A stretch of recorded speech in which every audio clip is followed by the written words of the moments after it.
से आईएनएस विक्रांत जो इतना इंपॉर्टेंट है इंडिया के लिए, उसको इंडिया ने ईस्ट कोस्ट पे शिफ्ट कर दिया। तो पाकिस्तान का डर था कि अगर आईएनएस विक्रांत का यूज करके ईस्ट कोस्ट पे पूरा नेवल ब्लॉकेट लगा दिया तो ईस्ट पाकिस्तान से पाकिस्तान की मिलिट्री का पूरा कंट्रोल हट जाएगा और ये जो सारी रीएनफोर्समेंट, वेपन सप्लाई, ये सारी चीजें जो ईस्ट पाकिस्तान में हो रही हैं इस रूट से, ये भी बंद हो जाएंगी। और ईस्ट पाकिस्तान जहां ऑलरेडी मुफ्ती बानी के कमांडो इतनी ज्यादा लड़ाई कर रहे हैं और वहां पे जब ये सारी सप्लाईज पहुंच नहीं पाएंगी तो ईस्ट पाकिस्तान के हाथ से निकल जाएगा। और ये वो टाइम था कि यहाँ से पाकिस्तान ने फैसला कर लिया था आईएनएस विक्रांत का अगर टाइम रहते कुछ नहीं किया तो ईस्ट पाकिस्तान इनके हाथ से जाना तय है। और ये जो डर था पाकिस्तान का आईएनएस विक्रांत को लेके, ये आगे चल के सही भी होता है। तो ये सारी चीजें होने के बाद अब यहाँ से पाकिस्तान सारी चीजें छोड़ के आईएनएस विक्रांत को रास्ते से हटाने का प्लान बनाना स्टार्ट करता है। अब देखिए, पाकिस्तान के पास कोई एयरक्राफ्ट कैरियर तो था नहीं, लेकिन इसके पास 4 सबमरीन थी, जिसमें से 3 सबमरीन जो थी, हैंगूर, मैंग्रो और शुशु, ये तो शॉर्ट रेंज वाली सबमरीन थी पाकिस्तान के पास। तो ये आईएनएस विक्रांत के पास पहुंच के वहां जाके डैमेज करना इतना पॉसिबल नहीं था इनके लिए। लेकिन जो इनकी चौथी सबमरीन थी वो एक लौती लॉन्ग रेंज सबमरीन थी पाकिस्तान के पास, जो आईएनएस विक्रांत के पास पहुंच के उस पर हमला करके उसको रास्ते से हटा सकती थी। और इस सबमरीन का नाम था पीएनएस गाजी। पीएनएस गाजी को पानी के नीचे डिटेक्ट करना बहुत ज्यादा मुश्किल था। और ये जो पीएनएस गाजी है, ये पहले यूएसए के पास थी, तब इसका नाम यूएसएस डियाब्लो था। लेकिन जब ईयर 1961 में इंडिया के पास आईएनएस विक्रांत आया था तो इसको काउंटर करने के लिए ईयर 1963 में यूएसए ने सिक्योरिटी असिस्टेंस प्रोग्राम एसएपी के अंडर इसको पाकिस्तान को लीज पे दे दिया था। और फिर पाकिस्तान ने इसका नाम बदल के पीएनएस गाजी S-130 कर दिया था। तो पाकिस्तान के पास सबसे बेस्ट ऑप्शन पीएनएस गाजी था आईएनएस विक्रांत को रास्ते से हटाने के लिए। तो सितंबर 1971 आते आते पाकिस्तान की लीडरशिप ये फैसला ले चुकी थी कि अब पीएनएस गाजी को बे ऑफ बंगाल भेज के आईएनएस विक्रांत को गिराना होगा। लेकिन दिक्कत ये थी कि ये जो पीएनएस गाजी था, इसकी भी हालत बहुत खराब थी, पुराना हो गया था ये, और इसके मार्क 14 टॉर्पेडोज में एक टेक्निकल इशू चल रहा था। और करीब एक वीक पहले जब पीएनएस गाजी को एक शॉर्ट पेट्रोलिंग के लिए अरेबियन सी में भेजा गया तो मैकेनिकल इशू की वजह से बीच रास्ते से वापस बुलाना पड़ गया था। तो पीएनएस गाजी में ये जो सारे इशू चल रहे थे, इसकी वजह से पाकिस्तान की नेवी पीएनएस गाजी को बे ऑफ बंगाल में मिशन के लिए भेजने के लिए मना कर रही थी। लेकिन उसके बाद भी पाकिस्तान की लीडरशिप मानती नहीं है, वो अपना फैसला बना चुकी थी और प्रिपरेशन स्टार्ट करा देती है। अब पाकिस्तान को ये तो पता था कि INS Vikrant Bay of Bengal में था, लेकिन एग्जैक्ट लोकेशन नहीं पता थी। और इसको पता करने के लिए क्या किया इन्होंने, एक वेस्टर्न कंट्री थी, उसके एयरक्राफ्ट को बहाने से मद्रास के पास भेजा गया और फिर मद्रास के पास पहुंच के एयरक्राफ्ट में कुछ टेक्निकल प्रॉब्लम का बहाना बना के इमरजेंसी लैंडिंग की रिक्वेस्ट की इंडिया से। अब जब उस वेस्टर्न कंट्री के एयरक्राफ्ट ने इस तरीके की इमरजेंसी लैंडिंग की रिक्वेस्ट करी तो इंडिया मना नहीं कर सकता था, उसको अलाउ करना पड़ा। और फिर इस एयरक्राफ्ट ने मद्रास पोर्ट पे उतरने के बाद आसपास के एरिया में मल्टीपल टेस्ट ड्राइव करी सही करने के बहाने से, और उसी बीच में इसको आईएनएस विक्रांत दिखा, उसकी पिक्चर्स ली इन्होंने, कोऑर्डिनेट्स वगैरह लिए, और फिर सेम वीक में ये जो आईएनएस विक्रांत की कॉन्फिडेंशियल डिटेल्स थी इसको पाकिस्तान नेवल वॉरफेयर के डायरेक्टर कैप्टन अब्दुल वाहिल भूमल को भेज दी। तो इस तरीके से अब पाकिस्तान के पास आईएनएस विक्रांत है कहाँ पे, उसकी डिटेल्स भी आ गई थी। और ये जो वेस्टर्न कंट्री थी, कौन सी वेस्टर्न कंट्री का ये एयरक्राफ्ट था इसका पता नहीं चल पाया, जहां भी लिखा गया वहां वेस्टर्न कंट्री मेंशन है। इसके बाद डेट आती है 8 नवंबर 1971 और इस दिन को कैप्टन जफर मोहम्मद खान,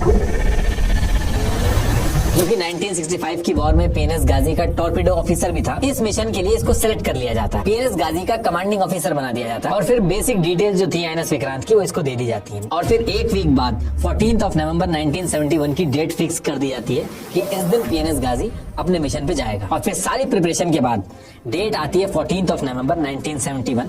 इस दिन पीएनएस गाजी को मिशन के लिए निकलना था और पीएनएस गाजी में सीईओ कैप्टन जफर मोहम्मद खान के साथ 93 मेंबर थे, जिसमें से 11 ऑफिसर्स थे। ये अपना निकलने की तैयारी स्टार्ट कर देते हैं। लेकिन जितने भी ये लोग थे, इनमें से किसी को भी ये नहीं बताया गया था कि एग्जैक्टली क्या करना है। मिशन की जितनी भी डिटेल्स थी उसके लिए नेवल हेडक्वार्टर ने इनको सील्ड ऑर्डर हैंड ओवर कर दिए थे और एक लोकेशन के कोऑर्डिनेट्स दे दिए थे जिस जगह पे जाके इन सील्ड ऑर्डर्स को खोलना था। और इसके साथ ये भी कहा था कि किसी वजह से इन कोऑर्डिनेट्स पे पहुंचने में डिले हो जाए या कोई कम्युनिकेशन ब्रेक हो जाए तो इस सील्ड ऑर्डर को उस केस में खोल लेना, आपको पता चल जाएगा कि एग्जैक्टली करना क्या है। और इस ऑर्डर में एग्जैक्टली लिखा क्या था उसकी कॉपी भी आपको आगे दिखाऊंगा अभी। तो अभी तक पीएनएस गाजी में जितने भी लोग थे उनको बस इतना पता था कि आईएनएस विक्रांत के आसपास पेट्रोलिंग करनी है, डिटेल्स इकट्ठी करनी है, इससे ज्यादा डिटेल्स नहीं पता थी। तो इसके बाद पाकिस्तान का नेशनल एंथम वगैरह बजता है और यहाँ से पीएनएस गाजी निकलता है और निकलते ही राइट टर्न लेता है और 84 डिग्री ईस्ट लॉन्गिट्यूड की तरफ जाने के लिए इंडिया का जो बॉर्डर था उससे 400 नॉटिकल माइल की जो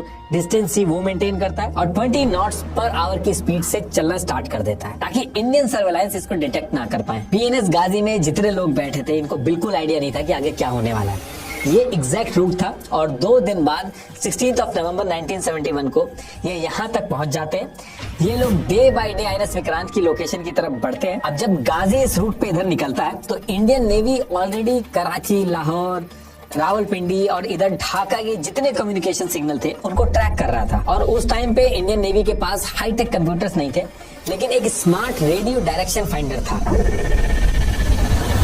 ये पाकिस्तान के जो सीक्रेट मैसेजेस थे उनको एग्जैक्टली इनक्रिप्ट नहीं कर पाता था, लेकिन किस डायरेक्शन से सिग्नल्स आ रहे हैं और जा रहे हैं वो बता देता था। पाकिस्तान के नेवी हेडक्वार्टर के अंदर बहुत छोटे छोटे एनक्रिप्टेड मैसेज भेज के कम्युनिकेट कर रहा था कि अब यहाँ पे पहुंच गया है और अंदर एग्जैक्टली हो क्या रहा था वो सारी डिटेल्स भेज रहा था। अब जब ये लोग बीच बीच में शॉर्ट मैसेज भेज के बात कर रहे थे तो इंडिया का ये जो रेडियो डायरेक्शन फाइंडर था ये एक पैटर्न ट्रैक करता है कि साउथ ईस्ट सी की एक स्पेसिफिक लोकेशन पे एक कोई सबमरीन या वेसल टाइप की चीज है जो धीरे धीरे आईएनएस विक्रांत की लोकेशन के पास पहुंच रही है और वो पाकिस्तान के हेडक्वार्टर में हर थोड़ी देर पे शॉर्ट सिग्नल भेज रही है। अब ये चीज जब सीओ धर्मदेव दत्ता, इनको ट्रिपल डी भी कहते थे, इनको पता चलती है, ये इस चीज को सीरियस लेते हैं और इसकी और डिटेल निकालना स्टार्ट करते हैं। तो पता चलता है कि लास्ट कुछ दिनों से वेस्ट पाकिस्तान और ईस्ट पाकिस्तान के बीच में ये जो सीक्रेट मैसेजेस होते हैं इनके वॉल्यूम्स अचानक से बहुत तेजी से बढ़ गए थे और इसी बीच में इन्होंने एक वायरलेस एनक्रिप्टेड कम्युनिकेशन को भी पकड़ा था। तो उसमें पता चला था कि ये ईस्ट पाकिस्तान के चिटगोंग से एक स्पेशल ग्रेड लुब्रिकेंट ऑयल की रिक्वेस्ट कर रहे थे और ये जो ऑयल था ये सिर्फ माइन स्वीपर्स या फिर सबमरीन्स में यूज होता था। और इसके साथ साथ साउथ ईस्ट में भी एक सबमरीन या वेसल टाइप की चीज मल्टीपल शॉर्ट मैसेजेस भेजते हुए पाकिस्तान में धीरे धीरे आईएनएस विक्रांत की लोकेशन की तरफ भी पहुंच रही है। तो ये सारी चीजें देखने के बाद ये पता चलता है कि पाकिस्तान के पास एक ही लॉन्ग रेंज सबमरीन थी जो इतना लंबा रूट कवर कर सकती है और वो थी गाजी। और इंडिया के पास पीएनएस गाजी की frequency, habits, power level, antenna pattern, इनकी डिटेल्स ऑलरेडी थी, उसको भी मैच किया गया तो पीएनएस गाजी से मैच हुई वो। तो यहाँ से सीओ धर्मेंद्र देव दत्ता ट्रिपल डी इनको कंफर्म हो गया था कि सबमरीन पीएनएस गाजी है जो आईएनएस विक्रांत को मारने के लिए आगे बढ़ रही है। और सेम टाइम पे इंडिया के पास एक और इंटेल आता है कि पाकिस्तान के कराची पोर्ट पे एक नया सर्वेलांस सिस्टम लग रहा है। अब वॉर के टाइम पे ऐसे कोई नया इक्विपमेंट आ जाता है किसी दूसरे देश के पास तो वो गेम चेंजर बन जाता है, इसलिए इसकी डिटेल्स भी पता करनी बहुत जरूरी थी। तो हुआ क्या था कि सेम रूट पे जो इंडिया और पाकिस्तान का था, यहाँ पे इंडियन कस्टम डिपार्टमेंट ने एक इंडियन डॉक्टर जिसका नाम कवाजी था उसको स्मगलिंग करते हुए पकड़ा था। तो आरएनएडब्ल्यू ने इसको जेल से उठा के इससे डील वगैरह करी और टास्क दिया कि सेम रूट पे जैसे पहले पाकिस्तान जाता था शिप लेके वैसे ही दोबारा जाना है, बस जाते टाइम हमारे 2 बंदे शिप के अंदर ले जाने हैं। और ये दोनों जो थे ये रॉ के एजेंट थे जिनका कोड नेम था रॉड और मोरियार्टी। तो एज पर प्लान कॉजी जो था वो सेम रूट पे इन दोनों एजेंट्स को लेके पाकिस्तान के पोर्ट पे जाना स्टार्ट करता है और फिर वहां पहुंचने के बाद ये जो दोनों एजेंट थे वहां पे फोटोग्राफ्स वगैरह लेना स्टार्ट करते हैं और जो शिप थे उनकी काउंटिंग वगैरह स्टार्ट करते हैं। और फोटोग्राफ जब ये ले रहे थे तो इसी टाइम पे इनकी नजर एक स्ट्रक्चर पे पड़ती है जिसके ऊपर एंटी एयरक्राफ्ट डिफेंस बैटरी लगी हुई थी। अब देखिए ये चीज थोड़ी सी अनयूजुअल थी क्योंकि ऐसी एंटी एयरक्राफ्ट गन्स और रेडार सिस्टम पीस टाइम पे नहीं दिखते हैं, इमरजेंसी या फिर वॉर के टाइम पे दिखती है। तो ये जो इंटेल थी ये सारी इंटेल भी इंडियन नेवी के पास पहुंचा दी जाती है। तो ये सारी चीजों को जब जोड़ा गया तो यहाँ से समझ में आ गया कि पाकिस्तान मन बना चुका है वॉर का और ये जो PNS Ghazi Bay of Bengal की तरफ बढ़ रहा है, जैसे ही आईएनएस विक्रांत को गिराएगा उसके बाद पाकिस्तान वॉर स्टार्ट कर देगा। तो यहाँ से इंडिया भी अपनी प्रिपरेशन तेज कर देता है और पीएनएस गाजी जो बे ऑफ बंगाल की तरफ बढ़ रहा था एग्जैक्टली वो है कहाँ उसकी लोकेशन पता करना बहुत इंपॉर्टेंट हो चुका था इंडिया के लिए। और पीएनएस गाजी जो था वो 16 नवंबर 1971 को ये जो ओखला पोर्ट है इसको क्रॉस कर चुका था और यहीं से अपने कोऑर्डिनेट्स वगैरह भेज के पाकिस्तान के हेडक्वार्टर में इन्फॉर्म भी किया था इसने। और फिर इसके बाद कोलंबो की तरफ जाना स्टार्ट करता है। नेवल एयरफील्ड जो थी गोवा की वहां पे पहुंचा, फिर कर्नाटका पहुंचा, फिर मैंगलोर पोर्ट की तरफ पहुंचा। इन सब को क्रॉस करता हुआ 18 नवंबर 1971 की रात को कोचीन पोर्ट जो कि केरला में था यहाँ पे एक आइलैंड के पास पहुंचता है और नेक्स्ट डे 19 नवंबर 1971 को ये यहाँ से होते हुए श्रीलंका के ट्रिनकोमल्ले पोर्ट पर पहुंचता है और यहाँ पे अपनी रिफ्यूलिंग और क्लीनिंग वगैरह स्टार्ट करा था। टोटल 2200 नॉटिकल माइल की जर्नी जो थी वो अभी तक कर चुका था। अब यहाँ से कमांडर जफर को जो सीक्रेट सील्ड ऑर्डर मिले थे उनको खोलना था। उनमें से एक लेटर पे लिखा था ओपन एट हाई सीज। तो ये जो सीक्रेट सील्ड ऑर्डर थे इनको कैप्टन जफर खोलता है और इसमें 2 टास्क कंप्लीट करने को लिखे थे।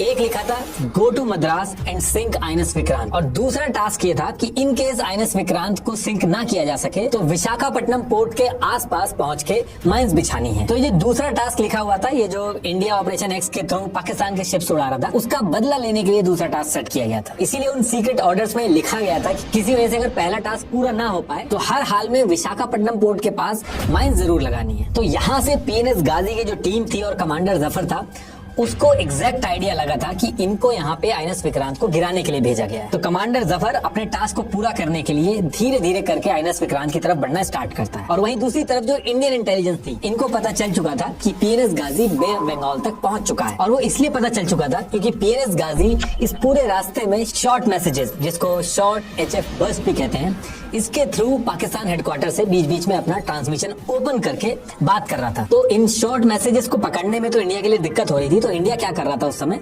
कि पीएनएस गाजी जब अपना ट्रांसमिशन ओपन करता था पाकिस्तान में मैसेज भेजने के लिए, तो उसी छोटे से विंडो को पकड़ के इंडिया क्या करता था, उस फ्रीक्वेंसी पर पावरफुल बैकग्राउंड सिग्नल भेजना शुरू कर देता था, जिससे पीएनएस गाजी और पाकिस्तान के बीच में जो कम्युनिकेशन होता था वो समझने में बड़ी दिक्कत होती थी। तो ये शॉर्ट मैसेजेस थे वो बार बार रिपीट करने पड़ते थे, जिससे ज्यादा देर तक लोकेशन जो थी वो ट्रैक हो पाती थी। तो इस तरीके से इंडियन इंटेलिजेंस को पीएनएस गाजी किस स्पेसिफिक एरिया में है ये पता चल पा रहा था, लेकिन एग्जैक्ट उसकी लोकेशन इतने बड़े समुद्र के अंदर कहाँ थी वो अभी भी नहीं पता था।